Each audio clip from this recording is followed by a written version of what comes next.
Bonjour à tous et aujourd'hui on va parler des principaux points de tension qui existent. Alors pour commencer nous allons parler des tensions en péninsule coréenne. Alors comme tout le monde le sait, nous sommes à deux doigts d'un conflit dévastateur entre la Corée du Nord d'un côté et les États-Unis et leurs alliés, c'est-à-dire la Corée du Sud et le Japon. À la suite du 6e essai nucléaire du régime de Pyongyang, les États-Unis ont annoncé prêts à utiliser ses capacités nucléaires au cas où la Corée du Nord continuerait de menacer son territoire ou celui de ses alliés. L'heure est grave. Connaissant Trump, on sait tous que c'est un fou furieux. Comme il a pu nous le démontrer en Afghanistan, où il a ordonné l'explosion d'une bombe, de la bombe la plus puissante sous le seuil nucléaire. Voilà, c'est-à-dire qu'au-dessus c'est l'arme nucléaire. Et aussi en ordonnant une frappe de 59 missiles Tomahawk sur la Syrie contre une base militaire du gouvernement de Bachar el-Assad. Encore plus inquiétant, Trump a déclaré que l'option diplomatique ne sert plus à rien. Il est en train de sous-entendre que l'option militaire est la meilleure des choses qu'on puisse faire face à la menace nord-coréenne. Probablement la Chine et la Russie vont se mêler à ce merdier. Car ça m'étonnerait que la Chine voie d'un bon oeil l'hégémonie américaine. Donc je pense que la Chine est en train de jouer le rôle de médiateur, mais quand même elle sanctionne la Corée du Nord. Mais quand même pas trop parce que simplement la Chine est en train de s'apercevoir que la Corée du Nord est un état tampon qui la sépare directement du monde capitaliste. C'est-à-dire la Corée du Sud et le Japon qui sont des pays hyper capitalistes et qui sont aussi de très proches alliés des États-Unis.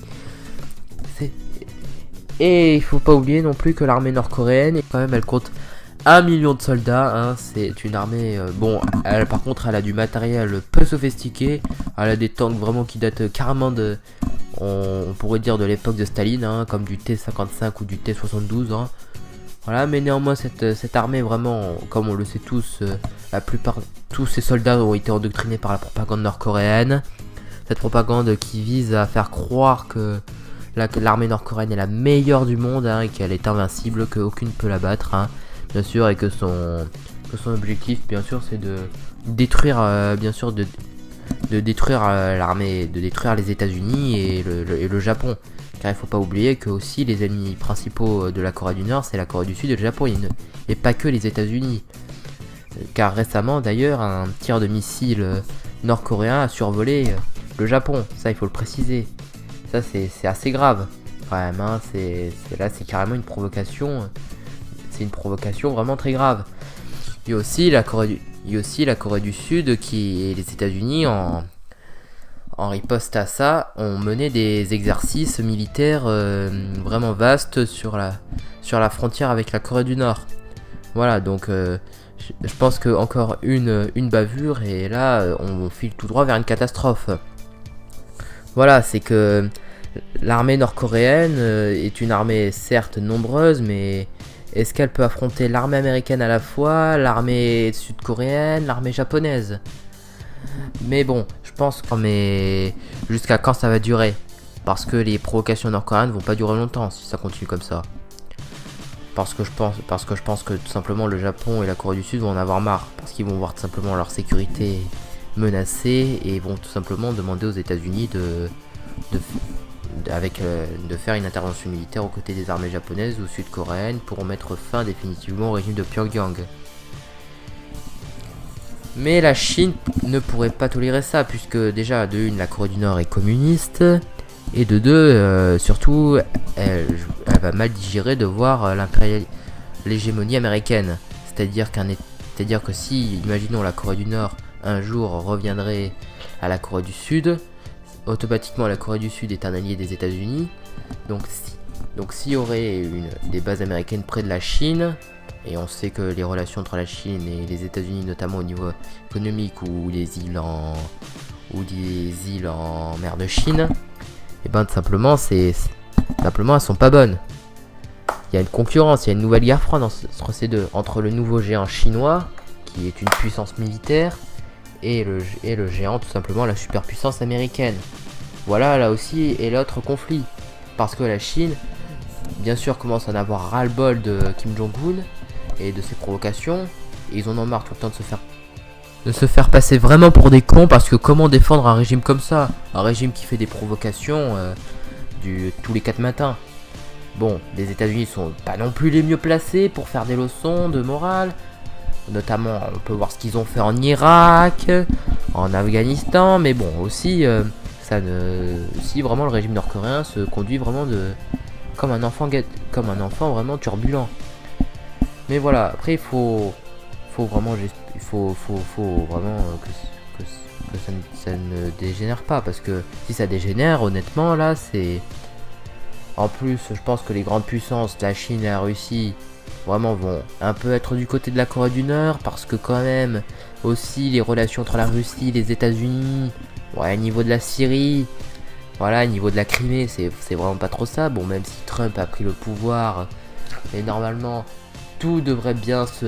Il avait promis d'améliorer les relations avec la Russie. Bon, et après il y a eu la frappe de missiles en Syrie. Bien sûr, la Russie avait exprimé son mécontentement au président Trump. Voilà, c'est... Vraiment, il y avait même... Voilà, même Poutine avait à un moment voulu qu'on arrête de le considérer comme le copain de Trump. À un moment, ça a été comme ça, hein. Même Trump s'était mis à... Vraiment à défendre... vraiment à condamner la Russie, notamment avec la Pologne, ou même devant le premier ministre polonais, il avait osé. Il avait dit que la Russie se comporte vraiment est provocatrice, et comme par hasard le lendemain, et vraiment le lendemain, ce qui est bizarre, c'est qu'il avait rencontré Poutine, et il avait vraiment une poignée de main qui était symbolique. Voilà, c'est vraiment des fois les politiciens se foutent complètement de notre gueule. Les hommes politiques n'en ont rien à foutre. Comment vous m'expliquez tout simplement que quelqu'un avait condamné un pays, et après le lendemain matin, bien sûr, rencontre son dirigeant et avec un grand sourire. Je sais pas, moi il faudrait m'expliquer. What the fuck?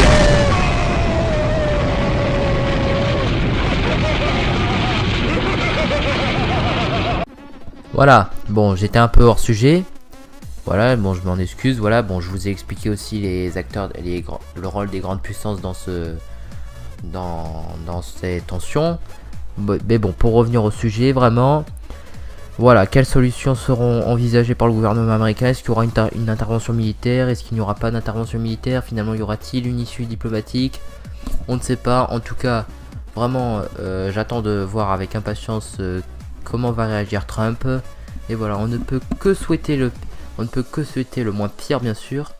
Et voilà, je pense qu'il y aura peut-être une issue diplomatique, parce qu'aussi les États-Unis ne vont pas être totalement fous à un point de déclencher. Bon, aussi, je pense que la Corée du Nord va peut-être se rendre compte de sa connerie. Vraiment, de menacer tout le monde sans aucun intérêt. Moi, ce que je pense, c'est que la Corée du Nord, tout simplement, est en train d'essayer de faire son intéressante. Mais voilà, ça c'est mon point de vue. Après, vous avez le vôtre. Mais bon, mais bon, voilà. J'essaie d'avoir une analyse assez, comment dire, assez objectif. Il y en a qui diront que c'est pas objectif. Vous le prenez comme vous le voulez, voilà. Et aussi, un autre point, c'est que il faut arrêter aussi de blâmer que la Corée du Nord. Il faut aussi un peu blâmer quand même le comportement des États-Unis. C'est vrai, les États-Unis aussi agissent voilà, ils se croient tout permis. Par exemple, intervention en Irak, intervention en Libye, intervention via l'OTAN bien sûr, intervention en Afghanistan. Faut vraiment que les États-Unis aussi arrêtent de faire des interventions quand ils en ont l'occasion. Je sais pas, il y a d'autres interventions militaires qu'ils peuvent faire, qui seront utiles. Je sais pas, par exemple, je sais pas, tout bêtement avec les Rohingyas. Bon, je pense que s'il y aurait eu un peu de pétrole, l'affaire serait réglée en 3 secondes. Mais voilà, il n'y a pas de pétrole, on peut voir comment se comporte le monde vis-à-vis de cette minorité persécutée, voilà. Donc voilà, c'est la fin de cette vidéo. N'hésitez pas à mettre un pouce bleu si elle vous a plu, voilà. J'essaie de vous expliquer objectivement le problème entre les tensions coréennes qui à ce jour sont en train de vraiment de secouer l'actualité internationale. C'était la première partie de cette série que sont les principaux points de tension dans le monde. La prochaine, ça sera sur le Moyen-Orient, sur ses intérêts, sur ses conflits. Voilà, sur ce, je vous laisse. À la prochaine!